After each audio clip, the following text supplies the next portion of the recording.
இது rose உள்ளியோ rose உள்ளி இது இனி அறுவடை செய்யும் போது வளர்த்துக்கு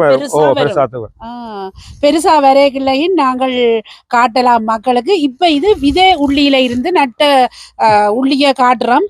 இந்த உள்ளி மரத்துல மேல் பூவா பூவில வந்த உள்ளி எப்படி இருக்கும்ன்றத நாங்க பார்க்க போறோம். நாங்கள் அந்த மேல் பூவில இருந்து நட்ட உள்ளிய பார்க்க போறோம். அது விதை எப்படி இருக்குன்னு சொல்லி அண்ணா சொல்றாரு. இது 3 வருஷம் செல்லுமா இதை விதை உளிக்கிறது என்று சொன்னால் பூவில இருந்து வந்த உள்ளி ஒரே காலத்துல நட்டது. ஆனா இது கொஞ்சம் சின்னனா இருக்கு. இதுக்கு மேலால பூ வரும். அந்த பூவில இருந்து வர்ற அந்த விதையை இப்படி வச்சா 3 வருடங்களாகும் ஒரு இப்படியான உள்ளி எடுக்கிறது.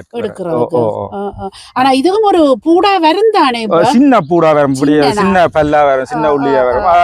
வச்சு 3 வருட காலத்துக்கு அப்புறம் கணக்கான உள்ளி பூட்டின் அளவுக்கு வரும். பாருங்க, அதுக்கும் இதுக்கும் வித்தியாசம் இருக்கும். நாங்கள் முதல் பார்த்ததுக்கு எவ்வளவு